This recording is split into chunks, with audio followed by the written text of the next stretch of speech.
Ibu Ramli, Haji Ayas Siti, Kiai Agus Imam Tauhid, serta seluruh tamu undangan Kabupaten Banyuwangi, serta kawan santri dan bapak santri yang dimuliakan oleh Allah Subhanahu wa Ta'ala.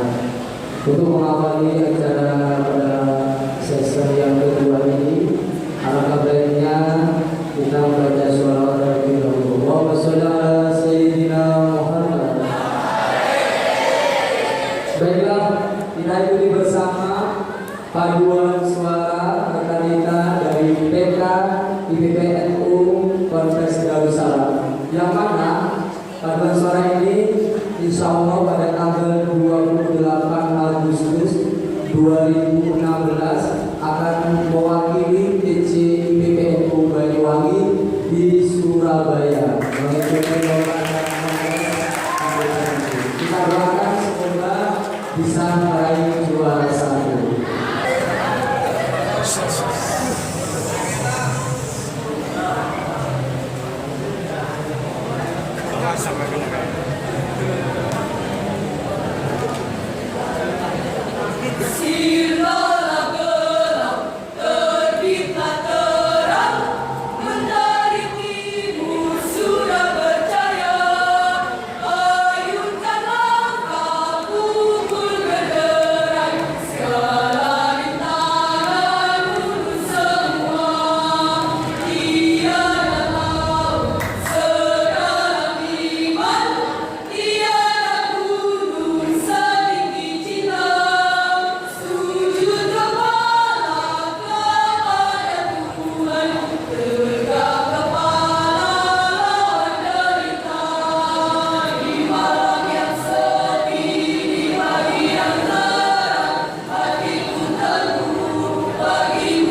Melanjuti acara sesi yang kedua.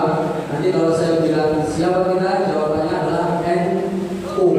Kemudian NKRI harga mati. Pancasila jaya. Tangannya sambil berkepal ya. Siapa kita? Kurang kompak. Siapa kita? Jangan ganti. Siapa kita? Bareng-bareng. Siapa kita? NKRI. Indonesia. Iya, Indonesia Pancasila sama. Assalamualaikum warahmatullahi wabarakatuh. Bismillahirrahmanirrahim. Alhamdulillahirabbil alamin. Wassalatu wassalamu ala sayyidina Muhammadin wa ala alihi wa sahbihi ajma'in, amma ba'du. Marilah pada sesi kedua ini kita buka dengan bacaan surah Al-Fatihah. Semoga kegiatan seminar saja dan tidak buku pada kesempatan malam hari ini membawa berkah dan manfaat bagi kita semua. Al-Fatihah wa al-Fatihah al-Fatihah.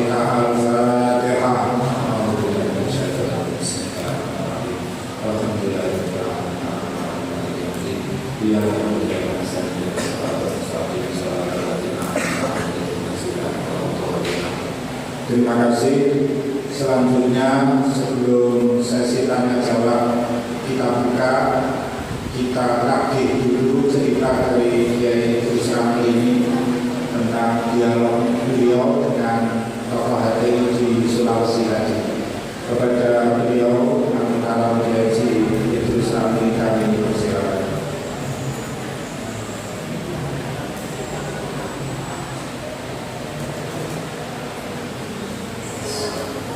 Assalamualaikum warahmatullahi wabarakatuh.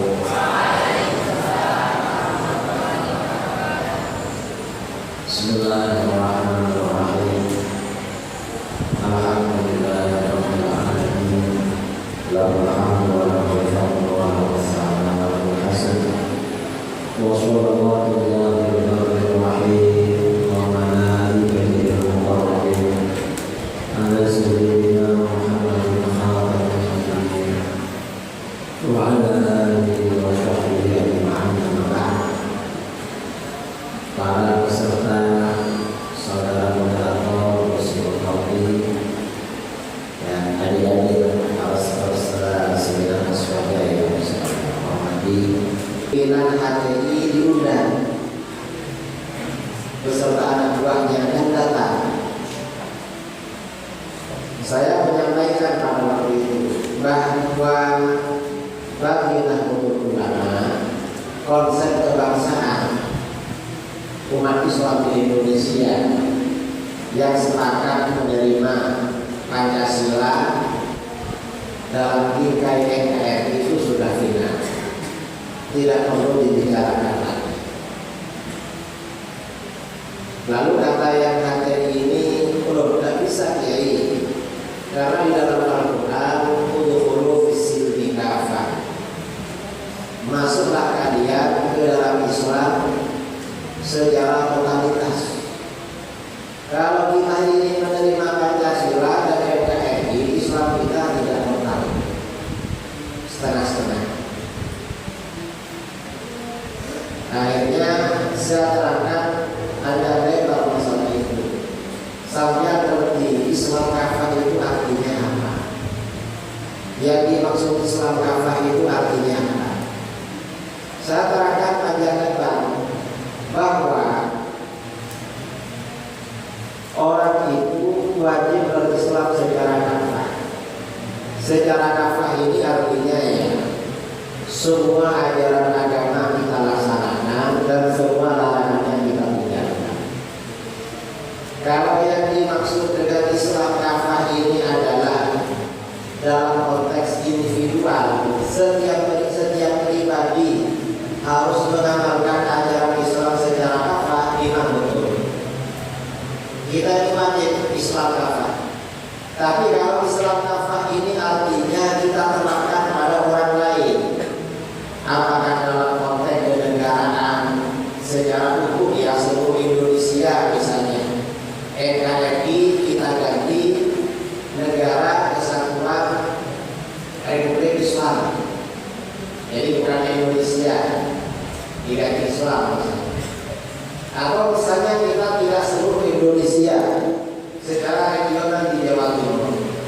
atau sedang makan di Banyuwangi misalnya. Apakah kita ini wajib menerapkan ajaran-ajaran Islam secara nafas? Kalau yang dimaksud penerapan ini konteksnya kepada orang lain, itu tergantung kemampuan kita. Kalau kita tidak mampu, ya tidak wajib. Tapi kalau untuk diri kita sendiri, tidak wajib. Wajib sholat 5 waktu, wajib puasa, wajib ini, larangan-larangan agama harus ditinggalkan. Tapi kalau kita membuat aturan untuk orang lain, persoalannya kita mampu atau tidak? Persoalannya itu. Kita ini masalahnya tidak mampu. Karena ada kadang-kadang ya, alumni pesantren, kita ini belajar kitab fikih, Fathul Ghani, Fathul Mu'in. Di kitab fikih itu ada bab hudud, orang yang zina harus diranjam, kemudian yang mencuri dipotong tangan. Itu aja dilaksanakan apa tidak wajib. Kalau tidak wajib, buat apa kita belajar? Mengapa tidak dilaksanakan? Kita tidak mampu, itu aja. Masalahnya kita tidak mampu melaksanakan. Nah, ini apa namanya? Untuk melihat masalah ini, waktu itu kawan-kawan tadi saya ajak begini, coba kita sekarang ini berkaca, kita ini mengambil inspirasi dari perjalanan Rasulullah SAW selama hidupnya. Perjalanan baginda Nabi ini kalau kita klasifikasi kaitannya dengan penerapan syariat Islam kepada masyarakat, kalau kita lihat itu terjadi dalam 4 fase.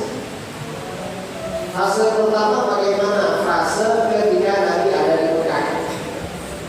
Ketika ada di Mekah, Mekah itu yang berkuasa adalah orang-orang Quraisy, orang-orang kafir.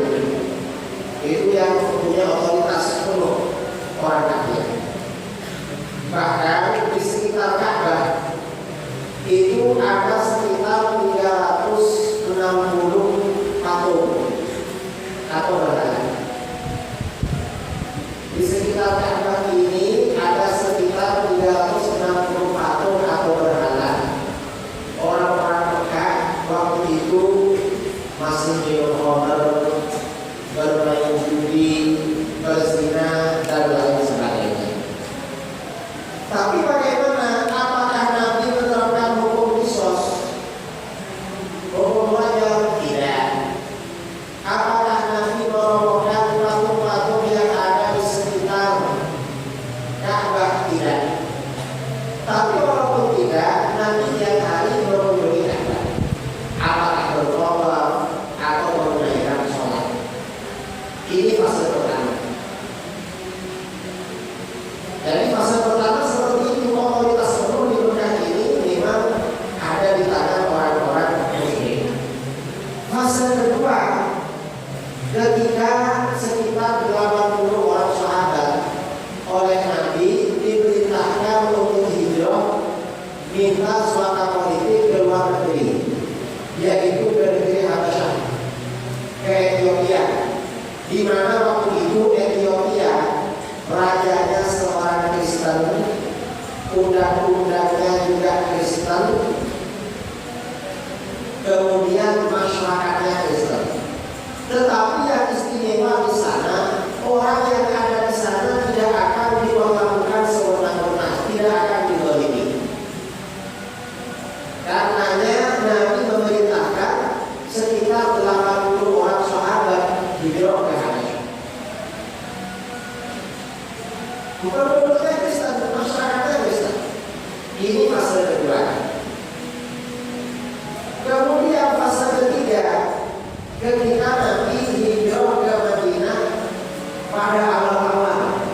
Pada awal Nabi hijrah ke Madinah, kemudian karena komunitas di Madinah ini terdiri dari berbagai unsur ya, kepercayaan, ada orang Yahudi, ada orang Nasrani, ada orang musyrik,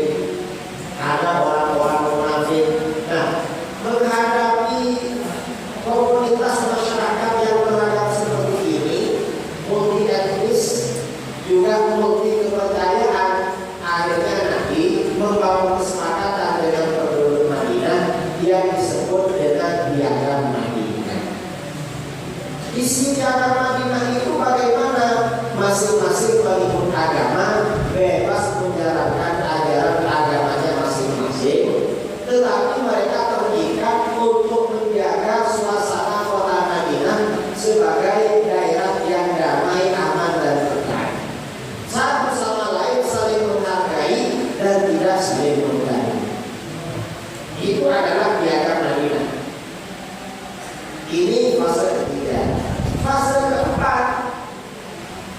Fase keempat ini setelah Nabi menaklukkan kota Mekah, lalu karena orang-orang Yahudi di Madinah ini melakukan pengkhianatan sesuai dengan perjanjian, akhirnya mereka dikeluarkan dari Madinah.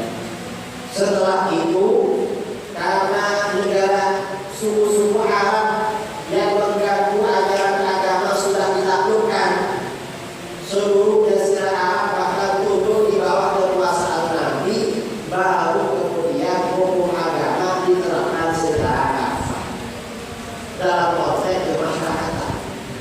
Pada waktu itu, karena Mekah juga sudah dikuasai Nabi, seluruh Jazirah Arab berada di bawah kekuasaan Nabi, maka otoritas tunggal pada waktu itu Jazirah Arab berada di bawah kekuasaan Muslim. Dalam hal ini adalah Nabi pada masa baginda Shallallahu Alaihi Wasallam. Setelah baginda Nabi wafat, dilanjutkan oleh para ulama Rasyidin. Nah, kelompok-kelompok garis keras seperti HTI dan lain sebagainya membaca sejarah Nabi hanya hasil tepat. Padahal bangsa kita ini, kondisi negara kita di Indonesia, kira-kira dari 4 fase itu yang paling cocok yang mana? Yang jelas kalau yang keempat tidak cocok. Mengapa tidak cocok? Karena kita walaupun mayoritas tidak berkuasa penuh. Otoritas penuh bukan berada di bawah kekuasaan umat Islam. Jadi kalau fase keempat tidak cocok. Kalau ini kita paksakan fase keempat yang kita jalankan, nanti kita akan ramai-ramai datang ke alun-alun, setiap ada patung kita robohkan. Kemudian hotel-hotel, toko-toko yang menjual minuman keras akan kita hancurkan. Kalau perlu kita bawa pistol. Akhirnya kita ribut. Kita tidak bisa keluar rumah. Karena kita ini kalau keluar rumah, ya mungkin kalau di pondok ya, anak-anak pondok ini lagi keluar dan menutup aurat. Tapi kalau sudah keluar dari lingkungan pondok, kalau dengan pondok ini kan yang dibuka sedikit masih. Tapi kalau yang agak jauh auratnya kan tetap banyak yang dibuka. Apalagi dari pasar, malah lebih banyak yang dibuka daripada yang ditutup. Jadi masalahnya itu, kita ini memang menerima NKRI dan Pancasila sebagai konsep kebangsaan kita selaku umat Islam. Ini bukan berarti karena kita ini tidak mau menjalankan Islam secara akal, tapi memang kondisi kita tidak memungkinkan, kita belum mampu. Tapi walaupun demikian, walaupun kita ini menjadikan piagam Madinah sebagai fase ketiga mungkin yang paling cocok dengan kondisi negara kita, atau mungkin justru fase kedua. Kalau pertama saya kira terlalu jauh ya. Kita ini mungkin fase ketiga. Bagaimanapun kita tidak boleh menyerah dengan keadaan ini. Artinya bagaimana umat Islam harus punya idealisme. Bagaimana kira-kira ke depannya ini kondisi negara kita ini sesuai dengan fase keempat dalam kehidupan baginda Rasulullah SAW. Oleh karena itu, maka dari semua aspek ya untuk kemajuan umat Islam ini harus kita tingkatkan bersama. Apakah aspek ideologi, aspek pemikiran, kemudian aspek penemanan syariah, aspek kesadaran terhadap belajar ilmu agama,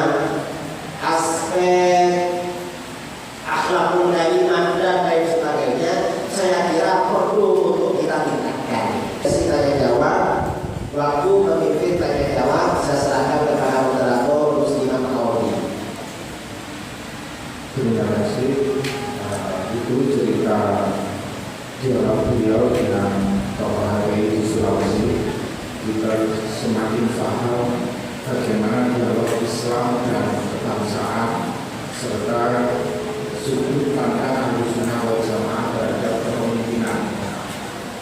Panjenengan bisa memperkaya dengan membaca tulisan beliau yang sebelumnya, yaitu Hizbut Tahrir dalam Sorotan, atau yang ditulis oleh Dr. Ainul Rafiq tentang Hizbut Tahrir juga. Beliau makan Hizbut Tahrir. Kemudian juga ada buku yang berjudul Ilusi Negara Islam yang ditulis oleh Mulai Institut, itu juga dengan gambar negara Islam. Silakan kami buka 3 penanya untuk sesi pertama ini. Putra 3, putri 3. 1, 2, 3. Ya. Putri ada 1, terus ada lagi. Ada. Ada. Kita dulu. Assalamualaikum warahmatullahi wabarakatuh. Nama saya Taufik Ismail, Pengurus Ranting dari Indonesia. Terima kasih ya, atas kami juga. Ada sesuatu yang mengikuti saya dari apa yang disampaikan oleh Dewanti. Yang pertama, pernyataan beliau sedangkan mendadak mendirikan negara khilafah, menjaga NKRI aja sungguhnya sangat mati pada dia. Nah, secara isi itu ada ada semacam bahwa aku memahami bahwa NKRI suatu saat akan dilaksanakan negara seperti itu, akan menjadi negara berlian. Barangkali merupakan suatu organisasi yang dilakukan negara-negara akhir. Mungkin pernyataan beliau ini mungkin bisa dibuka sebenarnya juga apakah memang demikian bahwa suatu saat mungkin Indonesia ini akan menjadi negara bagian. Pernyataan beliau mungkin tidak menjadi negara dia, tapi menjadi negara lain seperti itu. Yang pertama, kedua, terima kasih sehingga kami pada malam ini juga kita sudah memahami tentang HTI, tapi channelnya bahwa HTI ini merupakan organisasi yang benar-benar untuk melakukan gerakan makan. Karena pemerintah kita termasuk bertanya yang menggunakan dulu. Atau gimana menurut saya solusinya agar benar-benar bahwa HTI ini tidak bertumbuh kembang di negara kita. Karena jelas bahwa sebenarnya negara kita harus membubarkan HTI kan gitu. Karena HTI ini jelas melakukan pergerakan bahwa negara ini adalah merupakan negara yang itu yang kedua. Kemudian yang kedua, yang saya tanyakan bahwa sebetulnya konsep sistem pemerintahan khilafah yang diusung oleh HTI ini kan bukan pemerintahan yang bersifat kerajaan, juga bukan bersifat republik. Nah, apa perbedaan khilafah, sistem khilafah, negara khilafah dengan non khilafah? Itu yang kami tanyakan. Saya kira itu yang saya tanyakan pada malam ini. Wassalamualaikum warahmatullahi wabarakatuh.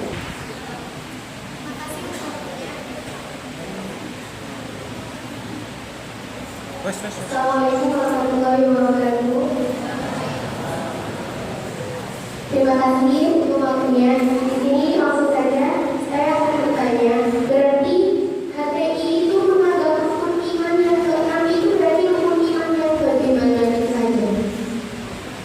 Terima kasih. Nama Afif. Saya mungkin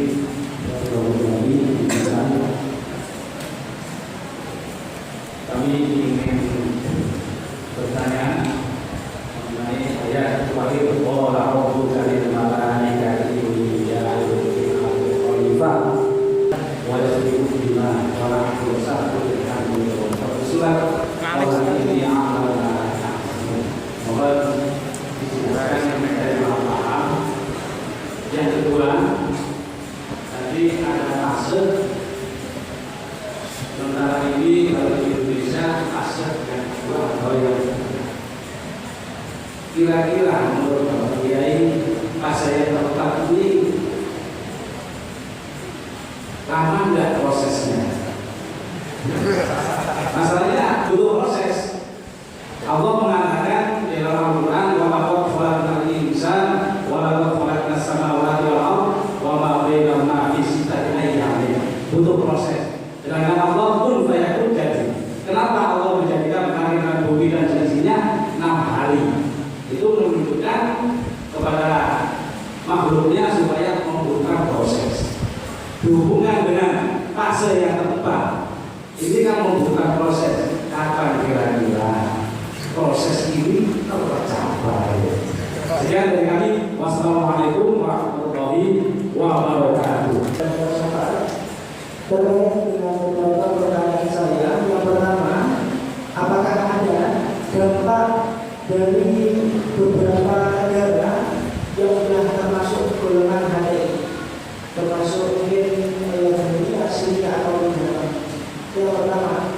Yang kedua, konsep pemerintahan khilafah mulai zaman Khalifah Abu Bakar sampai dinasti Bani Umayyah, itu konsepnya bagaimana? Karena dikatakan yang jenengan sudah paparkan tadi, beberapa konsep khilafah ala Imam Taqiyuddin An-Nabhani. Kalau menurut konsep khilafah para pendahulu, mulai dari Khalifah sampai Umayyah, itu konsepnya bagaimana?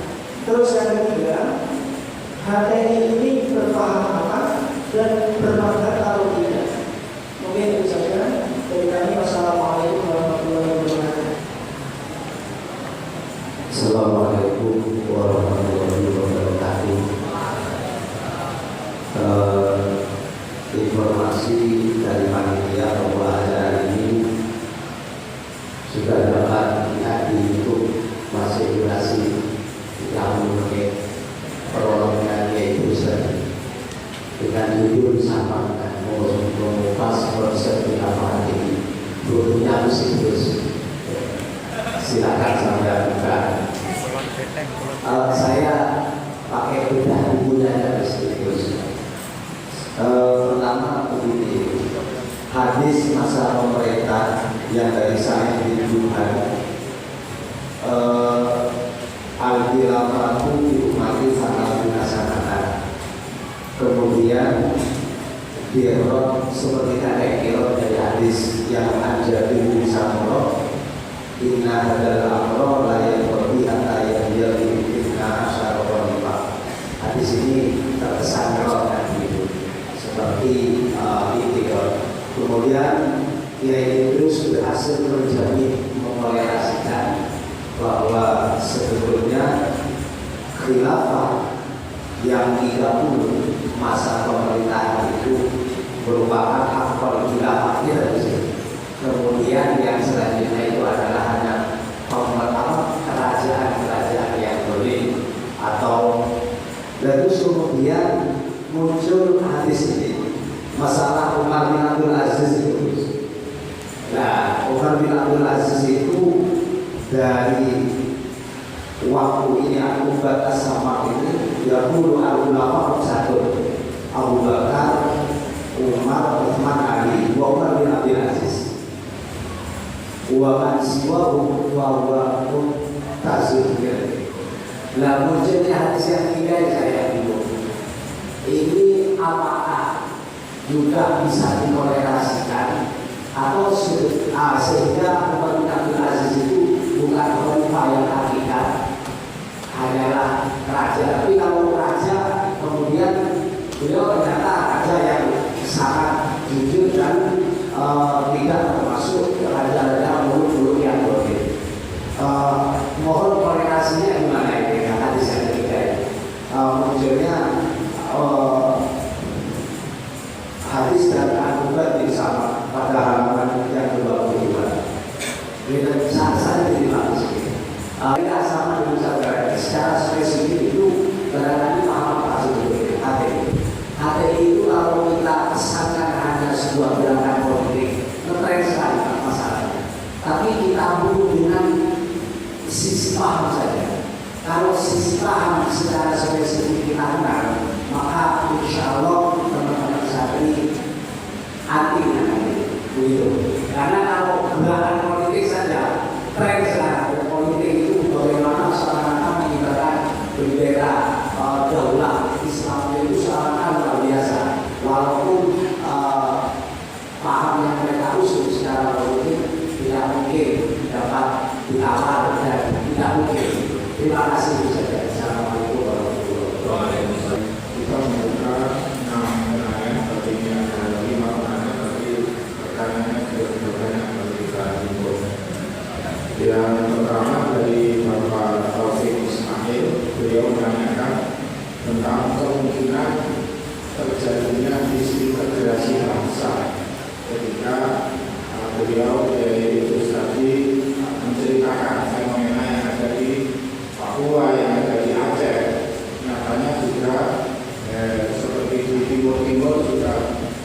kemudian dari Pak Afif nanya kedua tadi sempat dibongkar bahwasanya